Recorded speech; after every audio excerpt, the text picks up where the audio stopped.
En manchette aujourd'hui, disparition d'une adolescente du Témiscamingue et des citoyens veulent s'imposer au conseil de ville de Val-d'Or. Le TVA Nouvelle commence maintenant.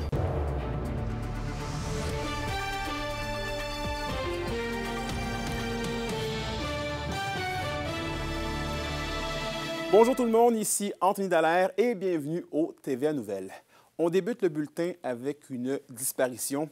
La Société du Québec demande de l'aide du public pour retrouver Marley Vaillancourt, une adolescente de 16 ans de Kipawa. Elle a été vue pour la dernière fois le 31 août à Kipawa. Elle pourrait se trouver également à North Bay ou à Hamilton, en Ontario. La dernière fois qu'elle a été vue, elle portait des pantalons de jogging noirs et des souliers de sport noirs, ainsi qu'un sac à dos de camouflage bleu. Ses proches ont des raisons de craindre pour sa santé et sa sécurité. Et parlons politique municipale maintenant. Je le rappelle, les élections auront lieu le 2 novembre prochain. Et Zachary, un nouveau groupe de candidats bien particulier fait son entrée dans la course. Oui, Anthony, donc il s'agit d'un groupe créé par Dave Tremblay qui en a fait l'annonce ce matin sur sa page des réseaux sociaux Facebook.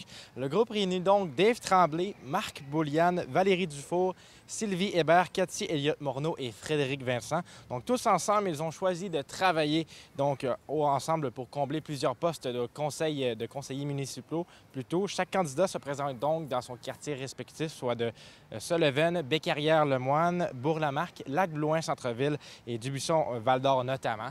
Et donc présenté sur sa page Facebook de Dave Tremblay, qui est un entrepreneur de la région plutôt, oui. Donc ce groupe souhaite réunir leurs forces pour accomplir les différents conseillers municipaux. Il ne veut pas créer un nouvel parti. Et donc, leur objectif est plutôt de mettre en commun leurs idées tous ensemble et leur énergie au service de la ville de Val-d'Or. Leur engagement tourne autour de l'écoute des citoyens. Leurs objectifs est plutôt d'amener aussi des projets réfléchis et durables, ainsi que des nouvelles solutions pour stimuler l'économie locale de la ville de Val-d'Or. Et donc, au final, ils partagent tous le même objectif de grandir Val-d'Or et d'amener la ville qu'elle soit sécuritaire et forte. Je vous laisse entendre donc l'extrait de la vidéo sur la page Facebook de ce matin. En prévision de l'élection municipale qui aura lieu le 2 novembre, dans plusieurs quartiers de Val-d'Or, on a choisi de travailler ensemble. Bonjour, mon nom est Marc Bouliane. Bonjour, Valérie Dufour. Bonjour, Sylvie Hébert. Dave Tremblay. Cathy Elliott-Morneau. Frédéric Vincent, et je déposerai ma candidature le 19 septembre. Le 19 septembre. Le 19 septembre pour Différents parcours. Un même objectif. Un Val-d'Or fort, sécuritaire. et humain. C'est donc un vent de changement qui pourrait s'amener plutôt à l'hôtel de ville de Val-d'Or. Tous déposeront donc leur candidature le 19 septembre prochain. Et je rencontre Dave Tremblay cet après-midi pour en savoir plus sur ses ambitions. J'aurai plus de détails pour vous sur le bulletin de ce soir. Parfait, à suivre donc. Merci beaucoup, Zachary. Au plaisir. La question du jour TVA, une présentation de Mobilier Bélan qui vous offre depuis plus de 50 ans un service de qualité et un grand choix de matelas mobilier électro au prix compétitif que vous recherchez. Et à la question du jour, justement en lien avec les élections, avez-vous de l'intérêt à suivre les élections municipales prévues en novembre de cette année? Pour voter et commenter, rendez-vous au tvabitibi.ca. Et toujours à Val-d'Or, la ville poursuit ses travaux entourant les perfluorés dans l'eau. Ces composés chimiques qu'on retrouve entre autres dans la peinture, les nettoyants, avaient été détectés en 2023 dans l'eau de la ville, principalement dans son puits d'appoint. Le cabinet juridique Ken Lamar a été officiellement mandaté lors du dernier conseil de ville pour représenter et accompagner la ville dans le processus. Il sera chargé de réaliser des vérifications, formuler des recommandations et transmettre des mises en demeure aux responsables de la contamination. À noter que l'eau actuellement distribuée demeure sécuritaire et propre à la consommation. À Rouyn-Noranda maintenant, l'organisme Mères au front invite la population à une marche pour la qualité de l'air dimanche le 7 septembre prochain. Le départ se fera au monument des Pionniers sur l'avenue du Lac. Il s'agit de la 4e grande manifestation pour demander le respect des normes pour tous les contaminants émis par la fonderie Horn. On vous présente d'ailleurs demain une entrevue complète avec l'une des membres de l'organisation de la Grande Marche. Et on poursuit dans le monde judiciaire. L'ancien professeur de l'UQAT, René Wamke, était de retour en cours mardi au palais de justice de Rouyn-Noranda. Et le dossier risque de s'étirer car l'accusé doit se trouver un nouvel avocat. Olivier Morin fait le point. L'ex-professeur de l'UQAT, René Wamke, accusé de fraude, commission secrète et extorsion, doit se trouver un nouvel avocat. C'est ce qui a été annoncé mardi lors de son retour devant le tribunal. Selon ce qui a été mentionné, cette décision fait suite à une divergence d'opinion entre l'accusé et l'avocate au niveau de la gestion du dossier de défense. C'est d'ailleurs l'avocate qui a déposé une demande de cesser de s'occuper de son client. La même demande a aussi été faite par Wamco. De plus, nous avons appris au cours de ce bref passage que René Wamco n'a toujours pas reçu la clé USB contenant la deuxième partie des preuves. On rappelle qu'en juillet dernier, la défense avait annoncé le fait que René Wamco n'avait pas pu visionner toutes les preuves car l'une des clés était vide. Les preuves manquantes sont des documents en lien avec son arrestation à l'aéroport lors de son retour au pays en décembre dernier. L'ancien professeur titulaire en génie civil avait été arrêté par l'Agence des services frontaliers du Canada. Il aurait dérobé de l'argent destiné à des bourses pour les étudiants internationaux. Pour ce qui est de la tenue du procès, rien n'a été évoqué à ce sujet alors que la Couronne avait demandé sa tenue en juillet dernier. René Wamco sera de retour en cours le 30 septembre prochain pour une réorientation de son dossier. Olivier Morin, RNC Nouvelles, Rwanda. La Sûreté du Québec souligne dans les prochains jours son 100e anniversaire dans la région. Et notre journaliste Roxane Caillouette revient sur les moments marquants du corps de police avec le commandant régional. Voici son entrevue.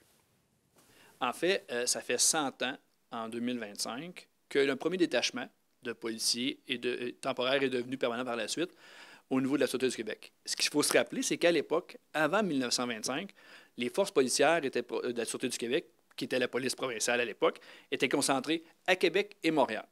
Et, selon les besoins, étaient déployées en fonction de diverses missions. Donc, ça a été vraiment un changement majeur au niveau de l'organisation, ce qui fait qu'aujourd'hui, on a des postes de police, la SQ partout, mais les premiers, au niveau de l'organisation, de la police provinciale qui est devenue la SQ, c'était ici, donc à Noranda à l'époque. Et pourquoi c'est important pour vous de souligner ce 100e anniversaire de la Sûreté du Québec ici, en Abitibi-Témiscamingue? Bien, un 100 ans, ça arrive juste une fois. C'est quand même majeur. Puis ce que moi, j'aime à penser, c'est que le modèle qu'on connaît aujourd'hui de poste de police de la SQ un peu partout en province, c'est peut-être en partie dû au fait où est-ce que ça a été un succès, l'implantation du premier poste temporaire devenu permanent. Et qu'est-ce qui a changé en 100 ans dans la Sûreté du Québec? Tout. Beaucoup de choses. On fait juste parler de uniformes, véhicules. Ils sont promenés en traîneau puis en train. Aujourd'hui, on est en voiture. On regarde la société des années 20-30, c'était d'aujourd'hui. Tout a changé. À l'époque, en 1925, bien, les policiers étaient logés à l'hôtel Cisco.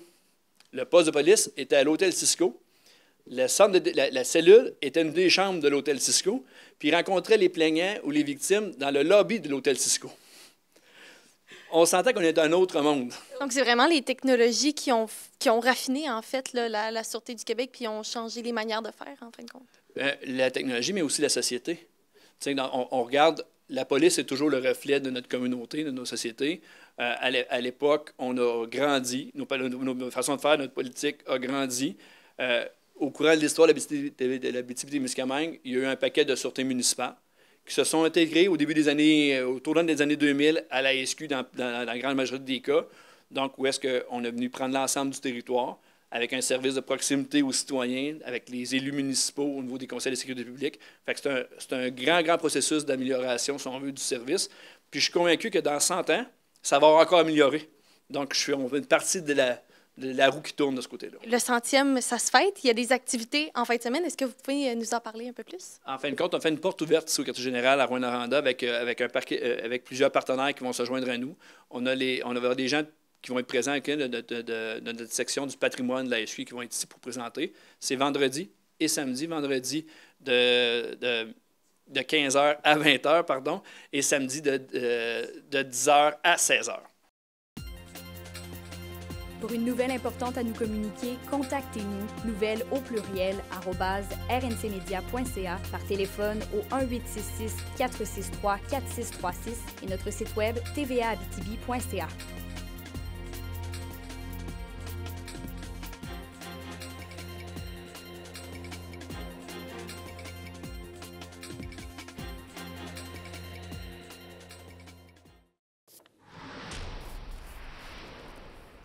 Et au culturel, la programmation de la saison 2025-2026 de l'Agora des Arts sera dévoilée ce vendredi dès 17h. Rendez-vous à l'Agora des Arts pour découvrir les spectacles qui vous attendent cet automne et cet hiver.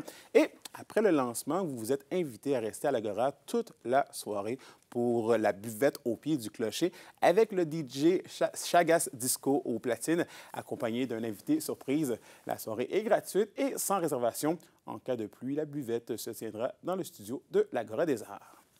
Et maintenant, du 26 au 28 septembre, une foule d'activités gratuites permettront à la population d'aller à la rencontre des arts lors des Journées de la culture de Rouyn-Noranda à travers la thématique « Un mode de vie » qui rassemble plus de 18 activités gratuites animeront la ville, spectacles, ateliers participatifs, expositions, découvertes musicales et rencontres avec des artistes d'ici et d'ailleurs.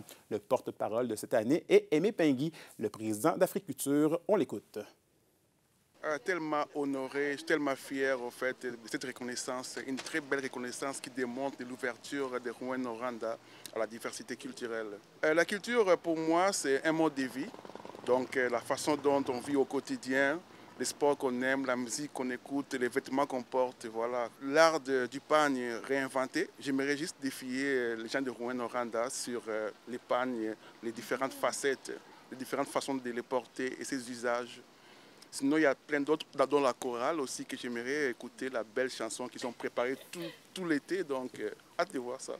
Et je termine ce bloc culturel avec une bonne nouvelle qui nous est parvenue hier pour le Conservatoire de Val-d'Or. Le partenariat entre le Conservatoire de musique de Val-d'Or et Eldorado Gold de Québec a été renouvelé. Cela va permettre de continuer d'envoyer des enseignants du Conservatoire dans les écoles présenter les instruments et inciter les élèves à faire de la musique.